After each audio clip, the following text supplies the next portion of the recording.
Hello friends, welcome to study exam will a new way of learning.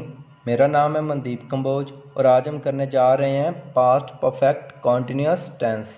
तो past perfect continuous tense से हमें क्या पता चलता है? पास्ट परफेक्ट कॉन्टिन्यूस से हमें पता चलता है कि पास्ट में कोई काम शुरू हुआ था और वो काम पास्ट में ही चल रहा था। क्लियर? यानी कि कोई काम पास्ट में शुरू हुआ था और हमें टाइमिंग मालूम है कि वो काम कब शुरू हुआ था।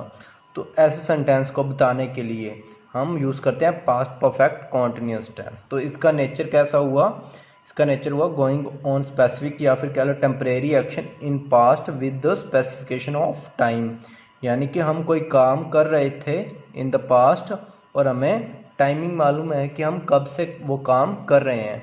प्रेजेंट परफेक्ट कॉन्टिन्यूस टेंस में क्या था कि वो काम जो है वो पास्ट में शुरू हुआ था और प्रेजेंट में भी चल रहा था। क्लियर? ये था प्रेजेंट परफेक्ट कॉन्टिन्यूस टेंस की बात। और पास्ट परफेक्ट कॉन्टिन्यूस टेंस में क्या हो गया? वो काम पास्ट में तो शुरू हुआ था लेकिन पास्ट में ही चल रहा था। इसको एग्जांपल से देखते हैं। अगर मैं कहूँ मैं 4 साल से मुसीबतों का सामना कर रहा था। I had been facing troubles for 4 years. मैं 2 घंटे से पढ़ रहा था। I had been reading for 2 hours. तो इस केस में क्या है कि हमें टाइमिंग मालूम है कि वो काम हम कब से कर रहे थे, यानी कि एंड में आ गया रहे थे। तो ये हो गया पास्ट को दर्शा रहा है एक तरह से और साथ में हमें टाइमिंग मालूम पड़ रही है। तो ये हुआ हमारा पास्ट परफेक्ट कॉन्टिन्यूस टेंस। तो इसके स्ट्रक्चर देखते हैं। कोई भी सिंगुलर सब्जेक्ट हो या फिर कोई भी प्लूरल सब्जेक्ट हो, यानी कि सिंगुलर नाउन हो या फिर प्लूरल नाउन हो या फिर थर्ड पर्सन हो या फिर फर्स्ट पर्सन हो या फिर सेकंड पर्सन हो, तो इस केस में हम लगाएंगे सबके साथ हैड लगाएंगे, फिर बीन लगाएंगे, फिर वर्ब की फर्स्ट फॉर्म लगाएंगे और फिर आईएनजी लगाएंगे। लेकिन ये कब लगाएंगे? जब हमारा सेंटेंस क्या होगा? Active sentence. क्लियर? तो इसी तरह अगर हमारा सेंटेंस हुआ पैसिव में, यानी कि अगर हमारा सेंटेंस क्या हुआ? पैसिव में, तो क्या हम इसके सेंटेंस बनाएंगे? बिल्कुल नहीं।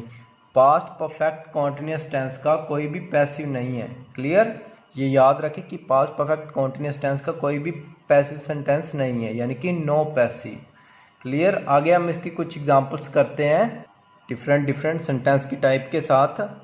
तो फर्स्ट टाइप है एफर्मेटिव सेंटेंस हुआ अगर हमारा, तो इस केस में हम लगाएंगे पहले सब्जेक्ट, फिर लगाएंगे हैड, फिर लगाएंगे बीन, फिर लगाएंगे वर्ब की फर्स्ट फॉर्म के साथ आईएनजी, क्योंकि कॉन्टिन्यूस की पहचान ही यही है कि हम वर्ब की फर्स्ट फॉर्म के साथ आईएनजी लगाते हैं और साथ में लगा देंगे सिंस या फिर फॉर और एंड में ऑब्जेक्ट।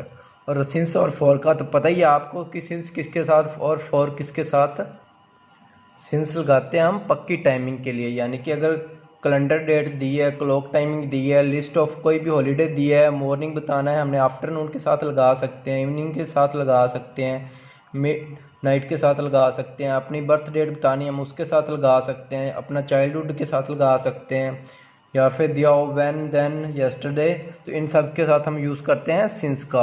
और फॉर का यूज़ करते हैं हम कोई भी हमें कच्ची टाइमिंग अगर हो, यानी कि हमें एग्जैक्ट नहीं पता हो, जैसे हम क्या कहूँ फ्यू डेज़ के साथ हम लगा सकते हैं फॉर, कुछ मंथ के साथ लगाना हो यानी कि 2 महीने से 3 महीने से ऐसा कुछ हो तो हम फॉर का यूज़ करते हैं।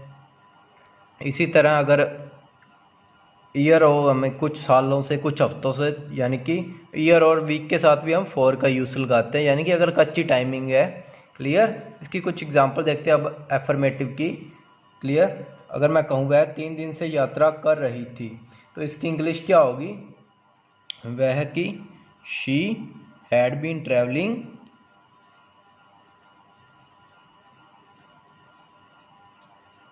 For 3 days। Clear?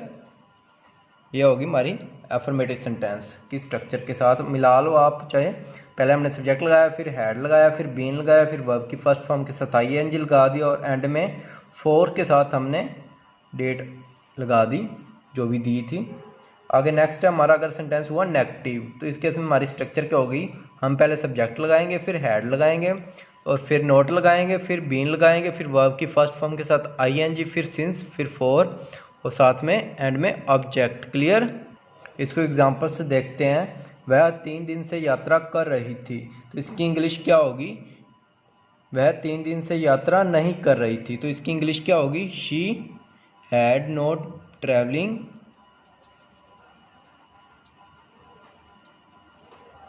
For 3 days। दोनों में डिफरेंस क्या है? बस हमने नोट लगा दिया हैड के साथ। Clear? She had not been, sorry been लगाना नहीं, बीन नहीं लगाया था मैंने। She had not been travelling. Clear? बस हमने हैड के साथ नोट लगा दिया क्योंकि सेंटेंस था नेगेटिव में, और कोई डिफरेंस नहीं है एफर्मेटिव और नेगेटिव में इस केस में। आगे नेक्स्ट, अगर हमारा सेंटेंस हुआ इंटेरोगेटिव, तो इस केस में हम स्ट्रक्चर क्या होगी? हम पहले हैड लगाएंगे, फिर सब्जेक्ट लगाएंगे, फिर सब्जेक्ट के साथ लगाएंगे बीन, फिर वर्ब की फर्स्ट फॉर्म के साथ आईएनजी, और फिर सिंस और फॉर, और एंड में ऑब्जेक्ट लगा देंगे यानी कि टाइमिंग लगा देंगे। तो इस एग्जांपल से देखते हैं, क्या वह 3 दिन से यात्रा कर रही थी? तो इसकी इंग्लिश क्या होगी? हम पहले क्या लगाना है? हैड शी बीन ट्रैवलिंग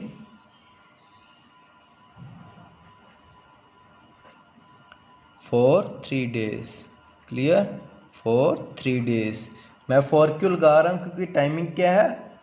कच्ची टाइमिंग है। 3 डे कोई पक्की टाइमिंग नहीं है। कौन से 3 दिन है मुझे नहीं मालूम। क्लियर? इसलिए मैं फॉर का यूज़ कर रहा हूँ। आगे नेक्स्ट हमारा डबल इंटेरोगेटिव। तो इस केस में हमारी स्ट्रक्चर क्या होगी? हम पहले WH फैमिली लगाएंगे, फिर हैड लगाएंगे, फिर सब्जेक्ट, फिर बीन, फिर वर्ब की फर्स्ट फॉर्म के साथ ING, फिर लगा देंगे हम सिंस या फिर फॉर, और एंड में ऑब्जेक्ट। तो इसकी एग्जांपल देखते हैं। उसके घर कई दिनों से पुलिस क्यों आ रही थी? तो हमने पहले क्या लगाना? WH फैमिली, क्योंकि क्या होगी? Why had police coming to his home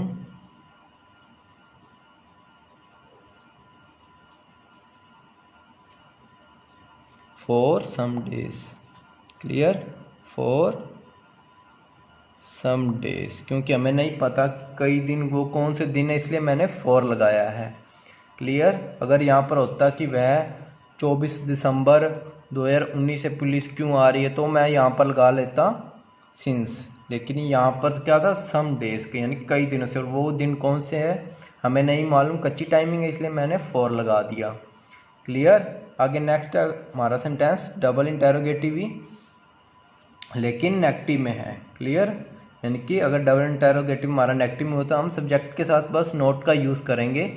ऊपर वाले केस में हम सब्जेक्ट के बाद बीन लगा रहे थे, लेकिन अगर डबल इंटेरोगेटिव नेगेटिव सेंटेंस हुआ, यानी कि डबल इंटेरोगेटिव अगर नेगेटिव सेंटेंस में हुआ, तो इस केस में हम सब्जेक्ट के साथ नोट लगाएंगे और फिर बीन लगाएंगे। बाकी सारा ही ऊपर वाले सेंटेंस की तरह बिल्कुल सेम है। इसको एग्जांपल से देखते हैं। अगर मैं कहूँ तुम कल से मेरे बिना कैसे नहीं रह रहे थे, टाइमिंग क्या है इसमें? कल से। ये कोई पक्की टाइमिंग है? नहीं। तो इसकी इंग्लिश बनाते हैं, तुम कल से मेरे बिना कैसे, यानी कैसे की क्या होती है English? How. How had you negative sentence है, नहीं लगा है तो हमने लगा दिया सब्जेक्ट के बाद note. How had you not been living without me since yesterday। yesterday क्या है? पक्की टाइमिंग है, यानी कि कल, बीता हुआ कल। तो ये हमें मालूम है कि वो कल, यानी कि बीता हुआ कल जो था वो कल बीता था। क्लियर? इसलिए मैंने सिंस का यूज़ किया है। आगे है कई घंटों से वर्षा हो रही थी। कई घंटों से वर्षा की कुछ और एग्जांपल्स हैं इसकी, तो इसको हम सीधे इस करते हैं। ये स्ट्रक्चर अभी आपको याद हो ही गई होगी सारी, अगर नहीं भी हुई तो प्रैक्टिस कर लीजिएगा, ये याद रखने की ज़रूरत नहीं पड़ेगी। क्लियर? आगे इसकी एग्जांपल देखते हैं। कई घंटों से बारिश हो रही थी, तो इसकी इंग्लिश क्या होगी? It had been raining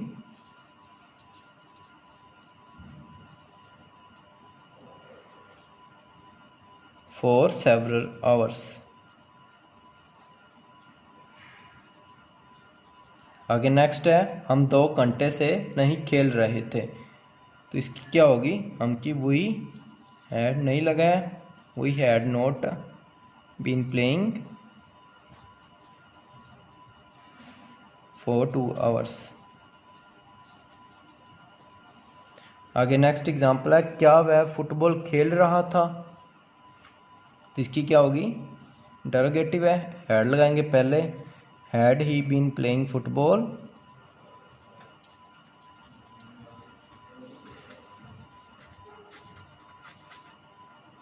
for 2 hours, क्योंकि 2 घंटे कौन से हमें नहीं पता, इसलिए हम फॉर का यूज़ करेंगे। क्लियर। तो आपको पता चली क्या होगा कि सिंस किसके साथ यूज़ करना है और फॉर किसके साथ यूज़ करना है। बस मेन इंपॉर्टेंट यही था इसमें, और कोई डिफरेंस नहीं है इसमें प्रेजेंट परफेक्ट कॉन्टिन्यूस टेंस में और पास्ट परफेक्ट कॉन्टिन्यूस टेंस में। बस टाइमिंग का फ़र्क है एक तरह से कह लो, और टाइमिंग को बताने के लिए हम हेल्पिंग वर्ब का यूज़ करते हैं, तो वो भी इसमें डिफरेंस है। उसमें हम हैज़ हैव का यूज़ कर रहे थे, इसमें हमने हैड का यूज़ किया है। क्लियर। तो आज बस इतना ही। जिन्होंने भी लेक्चर अभी सब्सक्राइब नहीं किया है वो प्लीज़ चैनल को सब्सक्राइब कर दें और साथ में बेल आइकन को भी प्रेस कर दें, ताकि आने वाली वीडियो की अपडेट आपको टाइम पर मिल सके। तो आज के लिए बस इतना ही। Thank you. नेक्स्ट हम शुरू करेंगे फ्यूचर टेंस। क्लियर। तो थैंक यू आज के लिए।